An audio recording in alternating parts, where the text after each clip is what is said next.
Meet our bombastic Rhino, Bommel the Dreadhorn. This Doom Tower boss is literally a ticking bomb. His skill, Dread Minions, places an unremovable increased attack.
無駄だ。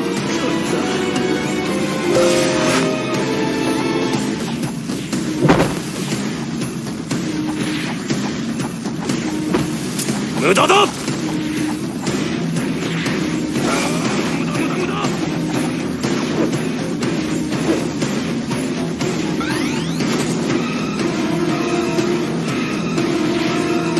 無駄だ。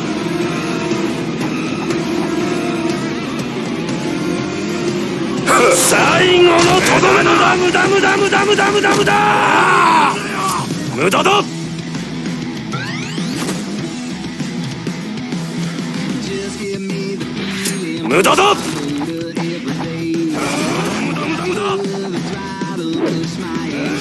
無駄だ。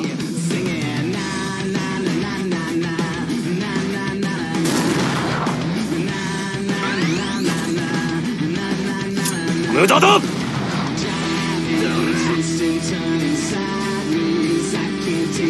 無駄だ。無駄無駄無駄。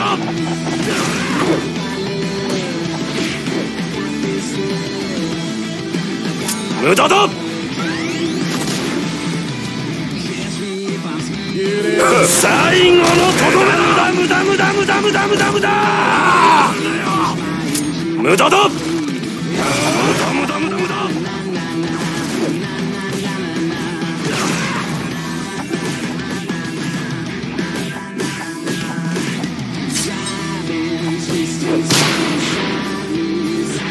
おいやがんだよ。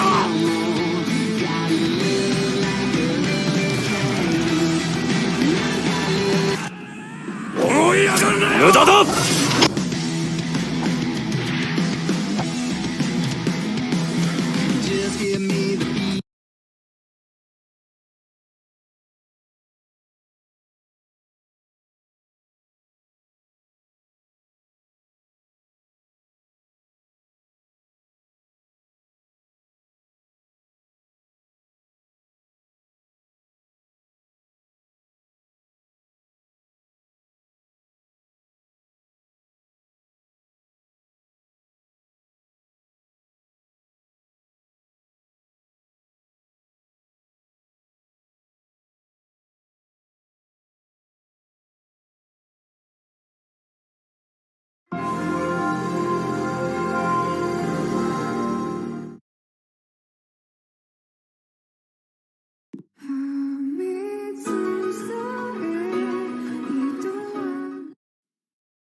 思い上がるなよ。無駄だ。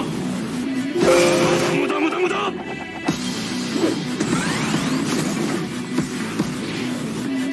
無駄だ。無駄だ。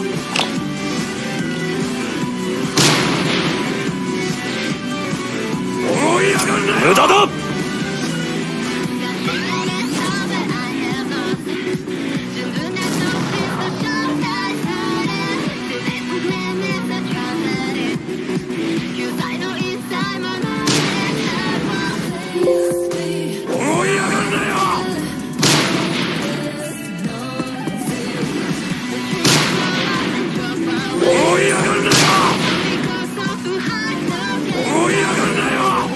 最後のとどめだ。無駄無駄無駄無駄無駄無駄。キラークイーン第3の爆弾ファイターダスト。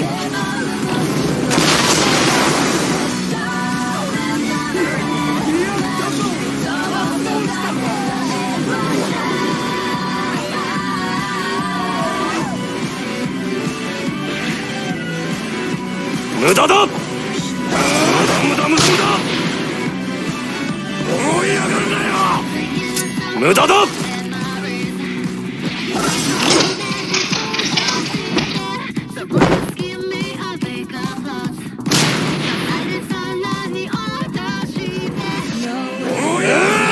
ザ・ワールド、時を止まれ。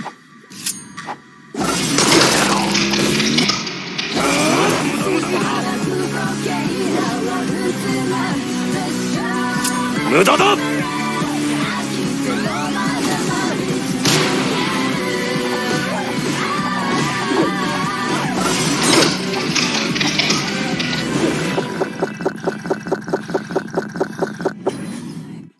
最後のとどめだ。無駄無駄無駄無駄無駄無駄無駄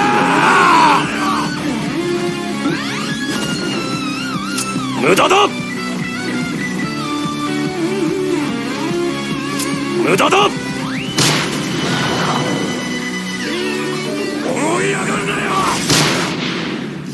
無駄だ。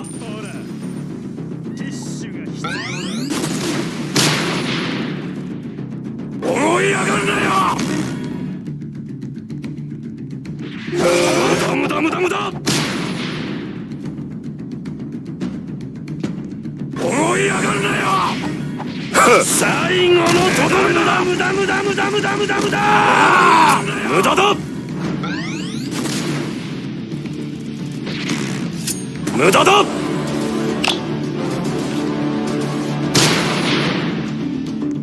追い上がるなよ。無駄無駄無駄。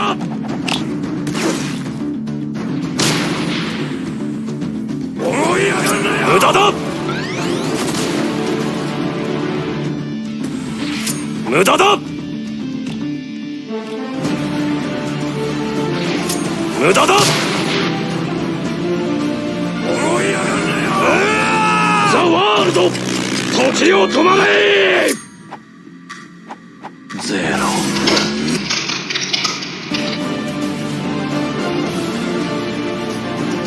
最後のとどめだ。無駄無駄無駄無駄無駄無駄。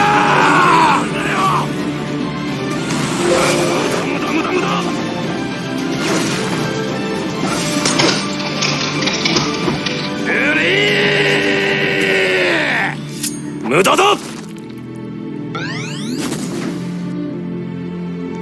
無駄だ。無駄無駄無駄。追い上がるなよ。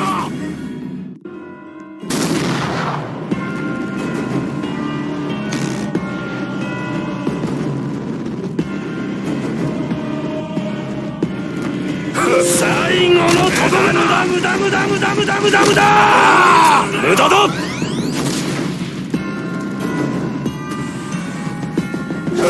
無駄無駄無駄。キラークイーン第3の爆弾バイチャーダスト。や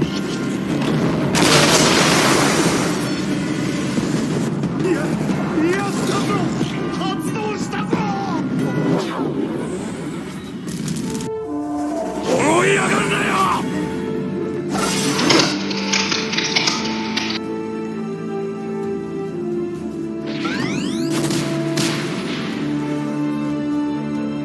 追い上がるなよ。最後のとどめだ。無駄無駄無駄無駄無駄無駄。無駄無駄無駄無駄。無駄だ。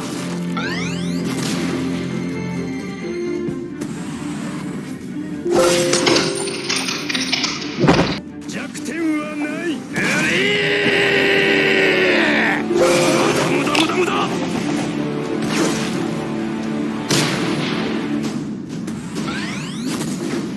追い上がるなよ。無駄だ。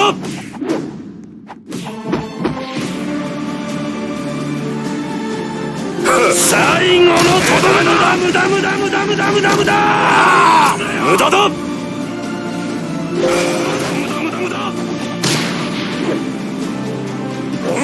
無駄だ。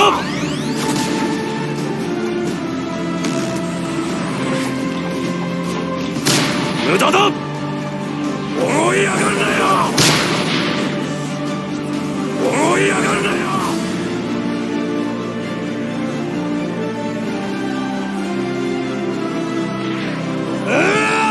ザ・ワールド、時を止まれ。ゼロ。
無駄無駄無駄無駄無駄無駄無駄だ。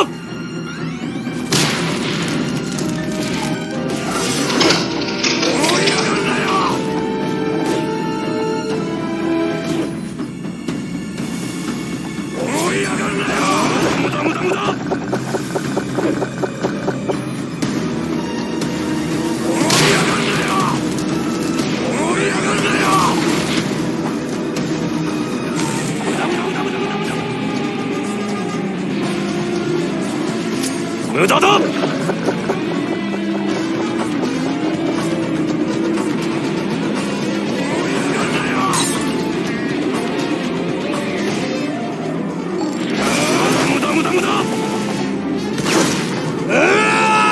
ザ・ワールド、時を止まれ。追い上がるなよ。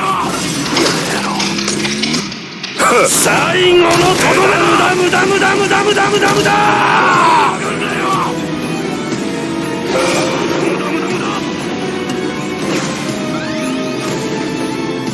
無駄だ。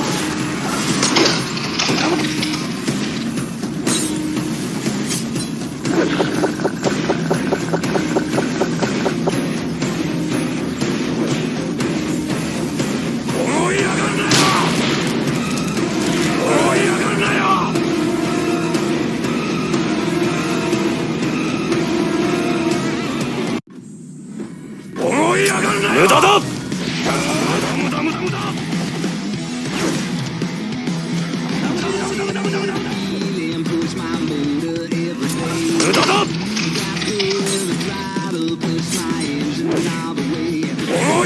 無駄だ。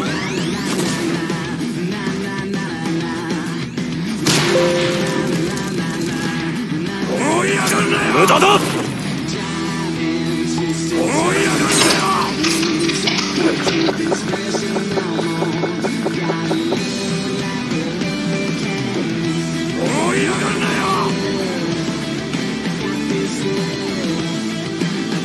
最後のとどめ。無駄無駄無駄無駄無駄無駄無駄だ。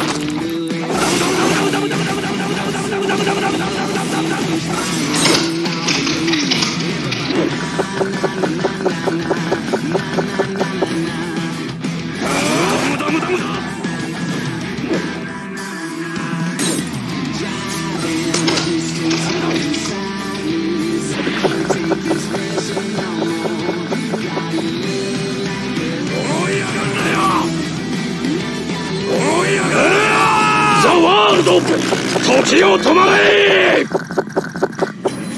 ゼロ。追い上がるなよ。追い上がるなよ。無駄だ。無駄無駄無駄。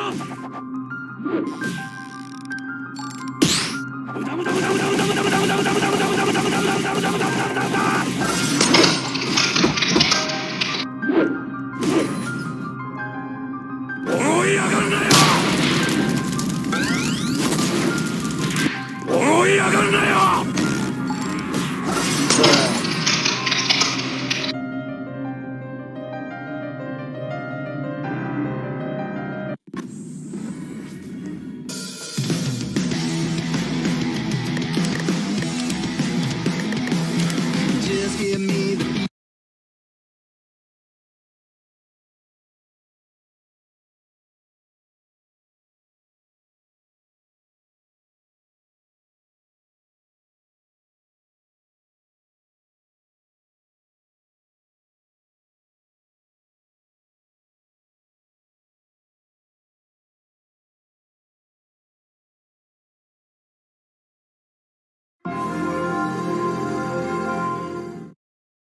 Hello, my name is Markiplier.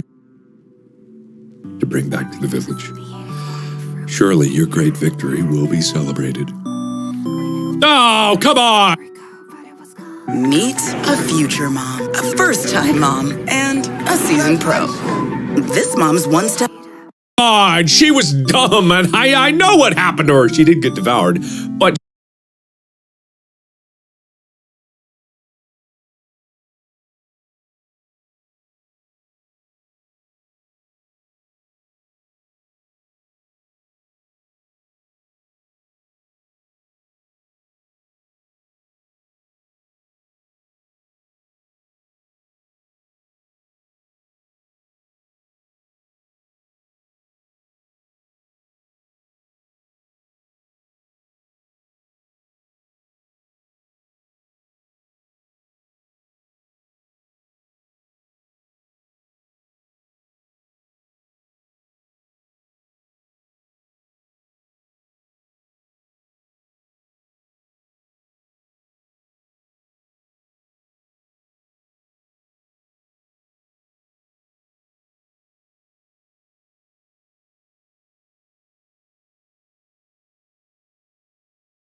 巡り巡る時の向こうで何度でも出会う思い上がるなよ。無駄だ。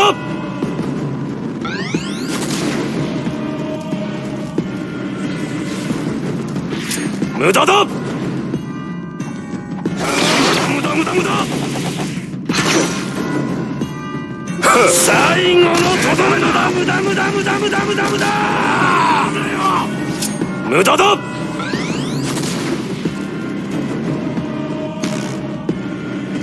無駄だ。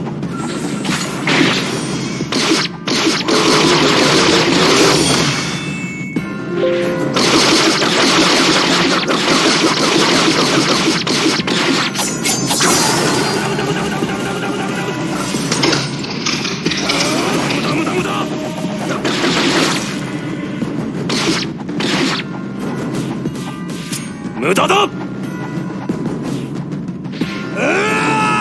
ザ・ワールド、時を止まれ。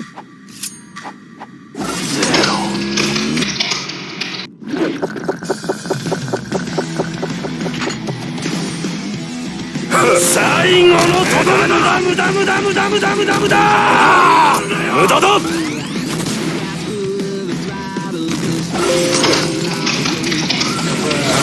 無駄無駄無駄。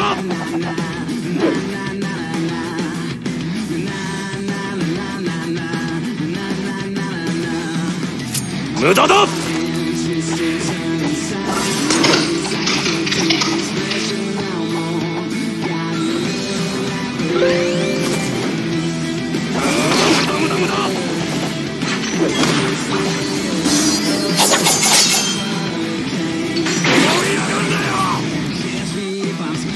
無駄だ。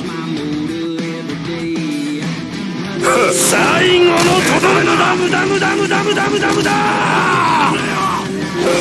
無駄無駄無駄だ。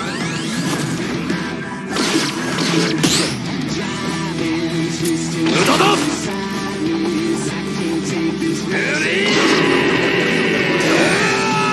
ザ・ワールド、時を止まれ。ゼロ。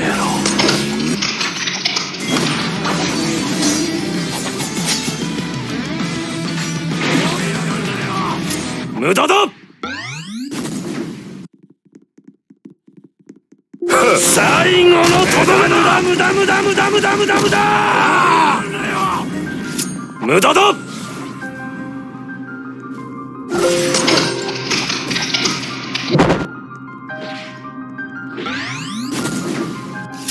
駄だ。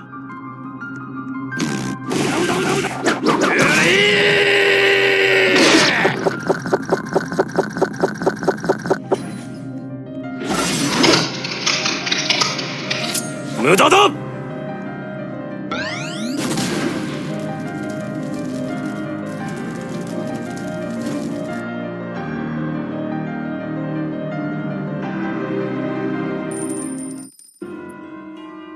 最後のとどめだ。無駄無駄無駄無駄無駄無駄。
she was also really dumb.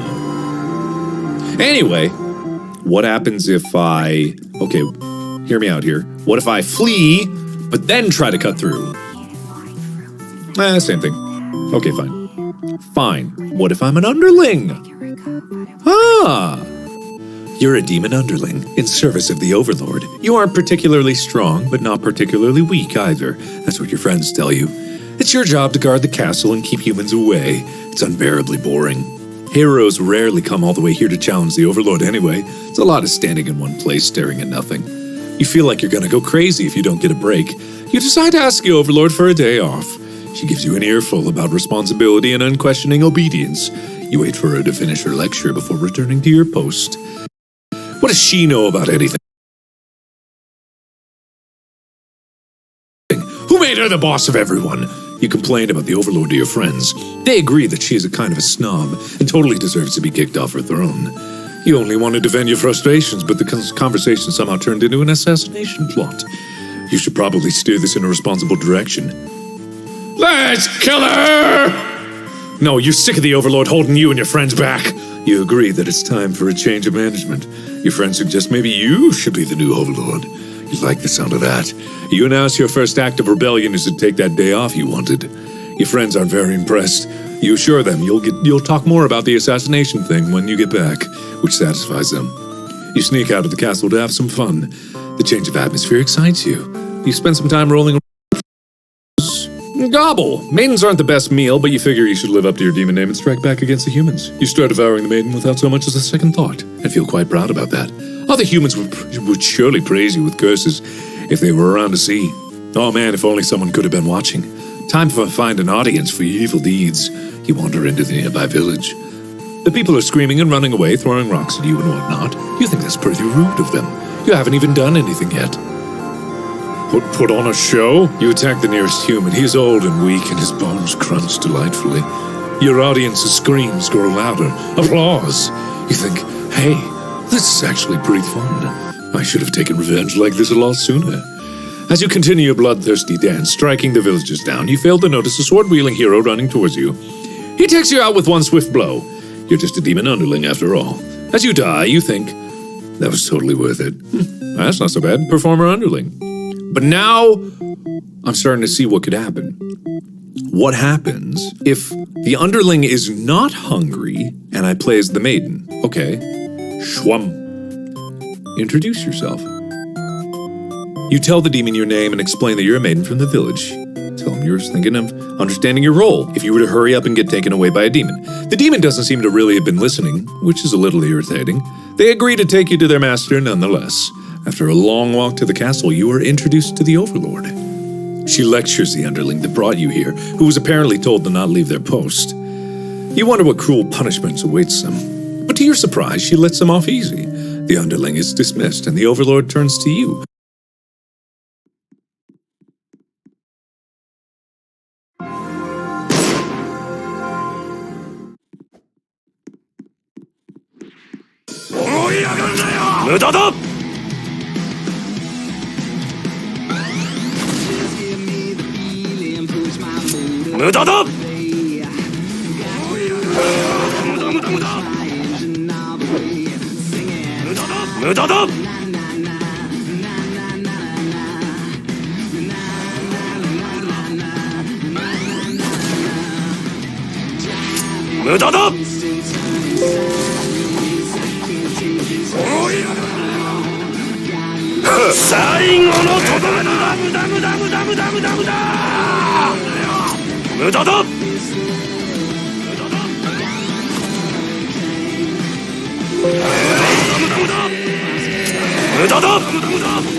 無駄だ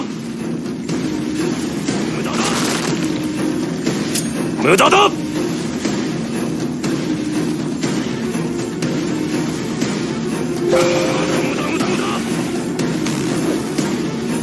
無駄だ無駄だ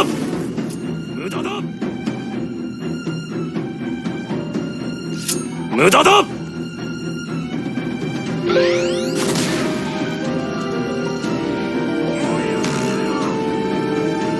最後のとどめだ無駄無駄無駄無駄無駄無駄無駄だ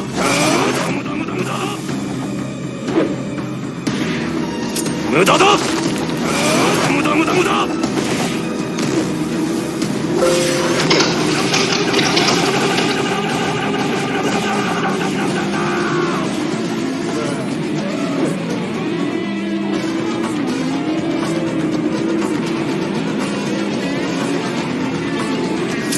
駄だ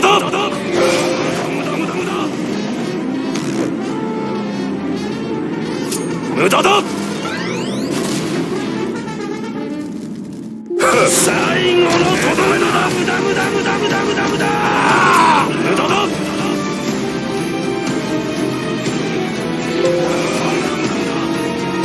最後のとどめだ無駄無駄無駄無駄無駄無駄無駄だ思い上がるなよ無駄だ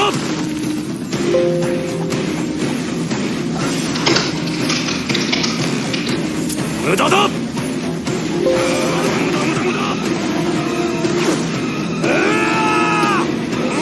無駄だ最後のとどめだ無駄無駄無駄無駄無駄無駄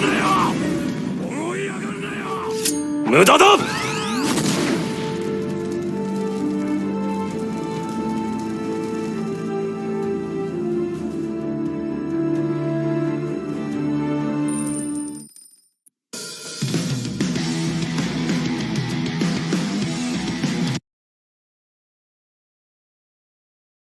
Looking very interested. You explain why you've come, and she squints at you.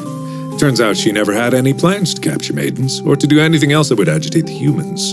You wonder for a moment if she might be lying, but it doesn't really seem like it. Still, this doesn't make any sense to you. You've always been told that demons would one day seek you out, and something awful would happen, that a hero would come to your rescue.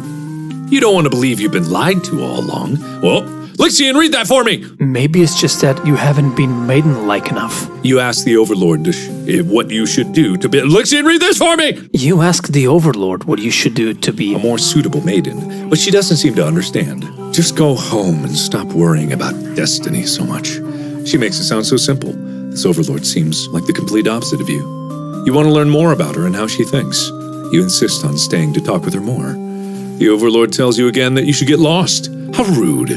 You just got here. I'm not going to do it. You put your foot down and tell her you're not going anywhere. You still want to fulfill your destiny, even if you have to make it happen on your own. She's a little frustrated at your stubbornness, but doesn't kick you out or anything. Hooray. The Overlord shares many stories about demons with you, and little by little you realize they may not be the ruthless monsters you were raised to believe. As it turns out, she commanded her demons to avoid towns and villages. She didn't want to risk giving humans any excuse to send a hero out after him. You realize that must be why you've never heard of a demon attacking your town. You express your gratitude to the Overlord on behalf of your village. She says you can thank her by telling the humans to stop raising heroes. She's tired of her servants getting killed off by them. You've always thought demons were violent and unreasonable creatures, but it seems the Overlord could say the same of humans. You may be different, but really, they're just trying to live their lives the same as you. You feel like you're starting to understand things a lot better now. But maybe everything I've said was to deceive you and the other humans. What would you do if I turned out to be super evil all along? Even if she were to capture you now, you think this place is far more interesting than the way things are back home. You kind of like not being told what to expect humans to come after you. Oh, Lixian, please! You feel free. Honestly, you've always asked... Honestly, you've always kept to yourself, but spending time with this Overlord has been very nice. You feel butterflies in your stomach. As you think that, a hero enters the room. You're surprised to see him at first, till you realize he must have been sent to retrieve you. Confused, the hero asks what's going on. You explain the situation, reassuring him that you were never in any danger. The hero expresses his relief that this whole misunderstanding hadn't led to any horrible consequences. You apologize for causing trouble, but really,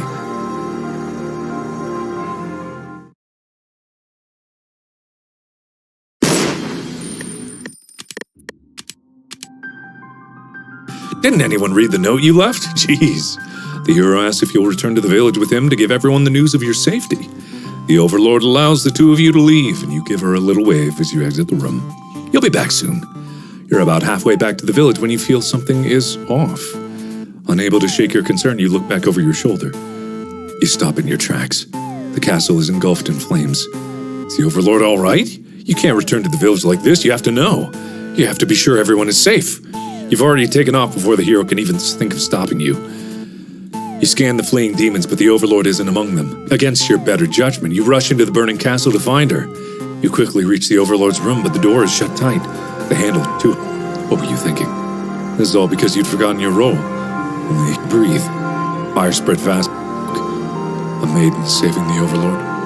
If you just stayed true to your role, things wouldn't have ended like this. This is exactly the kind of punishment you deserve. You let the demon fire cleanse your rotten soul. Well, that took a turn! Wait a minute. That's not the moral of this story. Hold on. Hold on. What happens if... Okay, yada yada yada. Let's not. Tell your friends about it, life is pretty good, the others not, but don't seem convinced. Still gonna rebel and sneak out. Okay, so you still sneak out. Interesting. Hear her out. Okay. Some kind of destiny, bottom line, ba-ba-da-ba, Overlord, disobey. Everything's cool as long as you always listen to her from now on. You're impressed with what an easygoing boss she is. You even mention how you can't believe you and your friends even considered overthrowing her. She gives you a look and says, and you say, that was just a joke, of course. She smiles and dismisses you. You decide it's about time for a nap. You don't get to sleep long. Your friends wake you up. Rude. One of them is stepping on you pretty hard. You ask them what your deal is. They say they're planning a whole revolution. They're gonna get rid of the current Overlord and put a new ruler in place. They want to hear if you're in or out. And being a pretty lazy underling, you of course reply with, that sounds like a lot of trouble. How about we just skip it instead? Your friends question your loyalty to the cause. She's not so bad. Your friends seem pretty disappointed. They apologize to you, but before you can ask them what they're sorry about, one of them suddenly seizes you. Someone who's still loyal to the Overlord really has no place in our castle, you understand, right? The claws tighten around your neck. You don't bother to struggle. You're outnumbered. You already know how things like this.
his hand.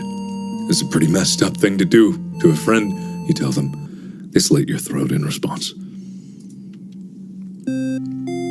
Ah.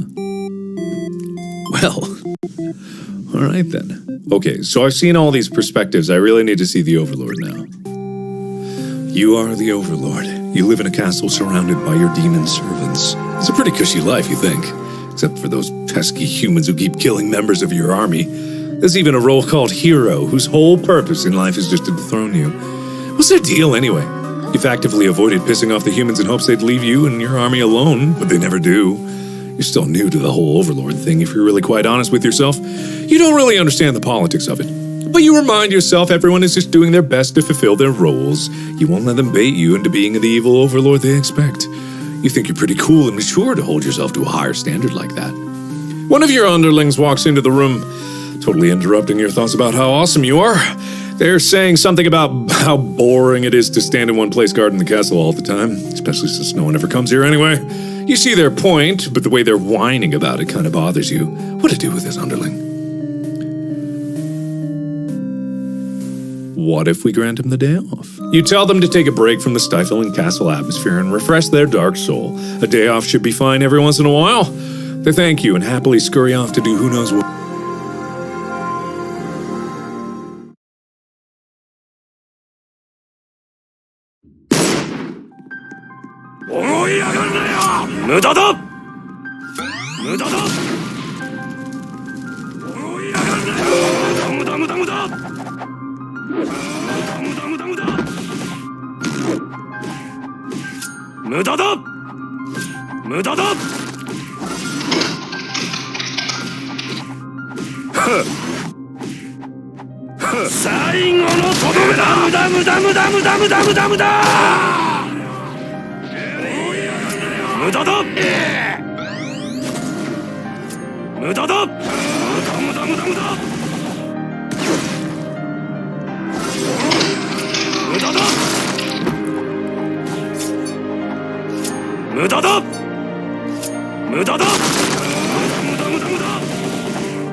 What? You have nothing better to do, so you decide to nap for a little while. Being the Overlord sure is great. Hear me out here. What if I flee? You wait till I knock at your door. The underling from earlier brought back some company. It's a maiden from the nearby human village. She says her role is to be captured by you. The maiden then goes on to say that she's been getting very impatient thinking about her impending capture, so she's come here to speed things along. You appreciate her honesty, but regret to inform her that you had never had any plans to capture any humans. She seems very disappointed by this. Perhaps I'm not performing my role well enough. How can I become more maiden-like? You really don't understand the question.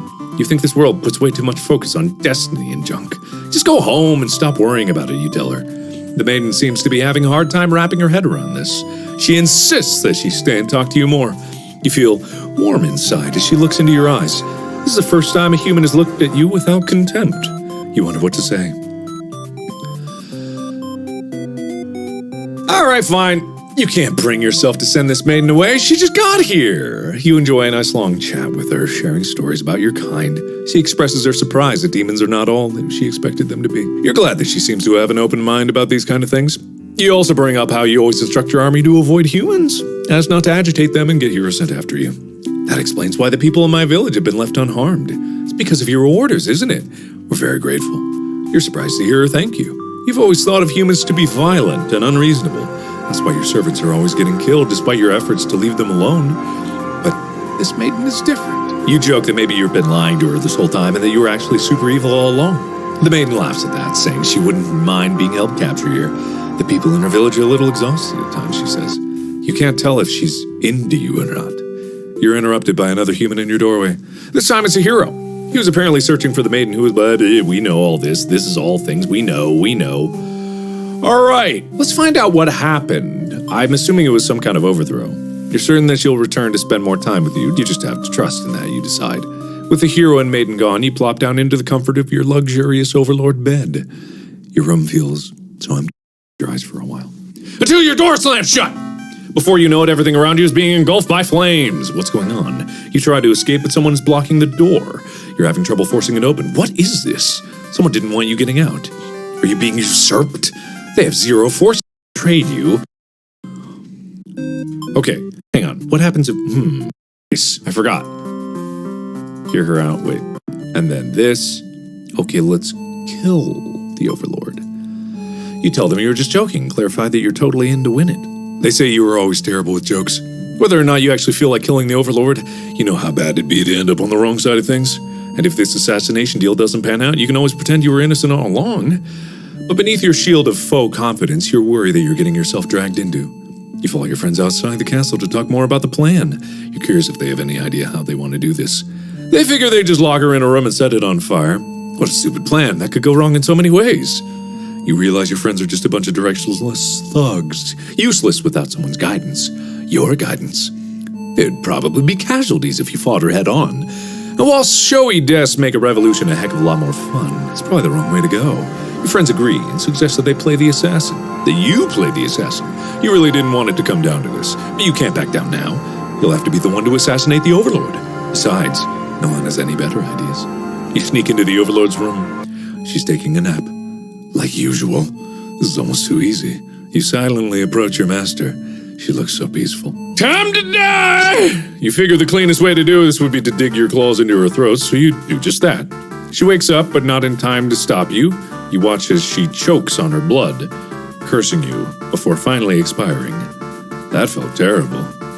You remind yourself it was either her or you, and you weren't about to let yourself get killed by anyone. You leave the room to find your friends just waiting outside. They look pleased. Only now do you realize they mustn't plan to use you like this from the beginning. You are the new ruler of this castle. Your subjects bow before you. You live in fear that they will one day betray you, as you had betrayed your overlord. Hold on. Okay, let's kill. Chicken out. Panicked whisper, you ask them to let you out. This seems to have been their way of testing your loyalty. You tell them that this is pretty fucked up and ask to be let out again. The Overlord stirs in her bed before she wakes up and sees you. There's nothing you could possibly say to explain this and survive.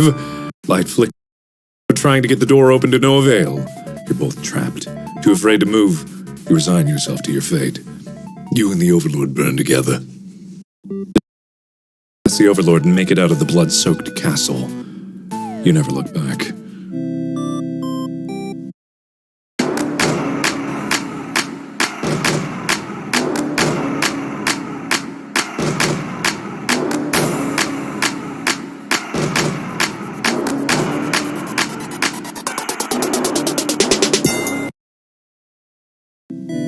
Interesting.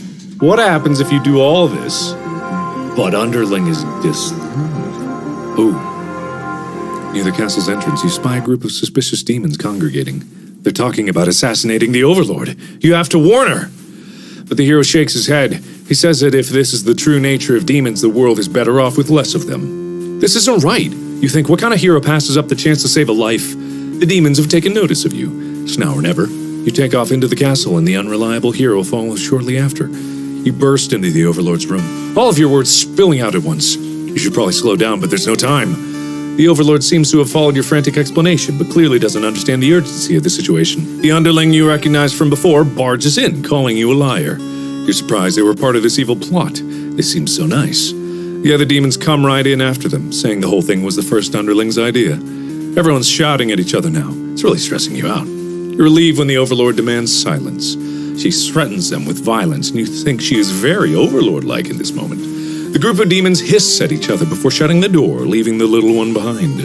You watch as it pounds on the door in distress. Have they locked you all in? You have a bad feeling about this. And thinking that must have jinxed it, because now the room is engulfed in flames. If only you had ignored those doing demons before, you and the hero wouldn't have stumbled into this situation. If you had just pretended not to hear them. If you left as you were told, only the Overlord would have been killed. But you couldn't have done that.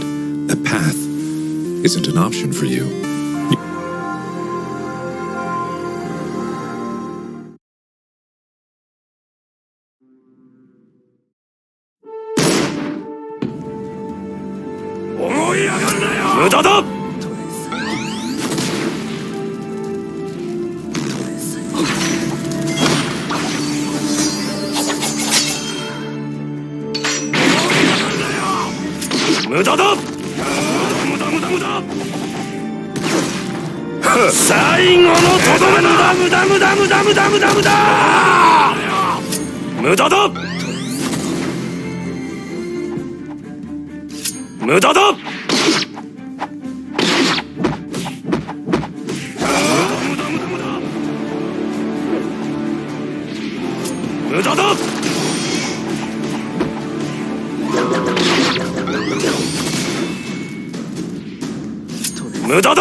無駄だ。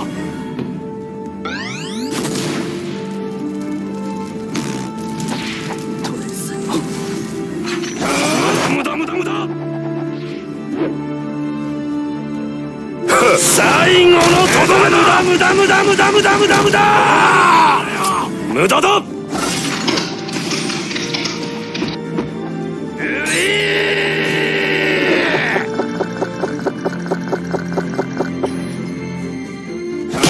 無駄無駄無駄。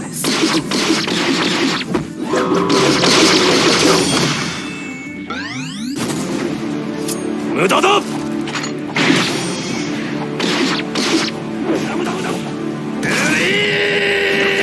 無駄だ。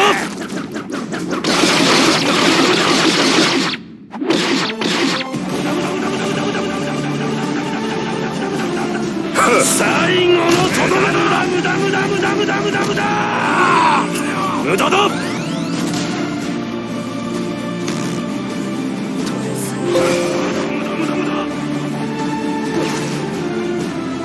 無駄だ。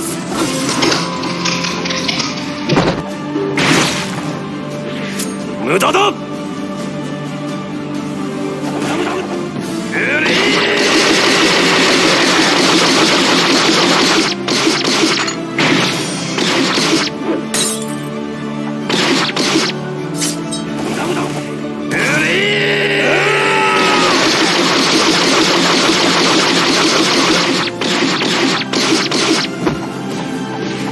最後のとどめだ。無駄無駄無駄無駄無駄無駄。無駄だ。無駄無駄無駄。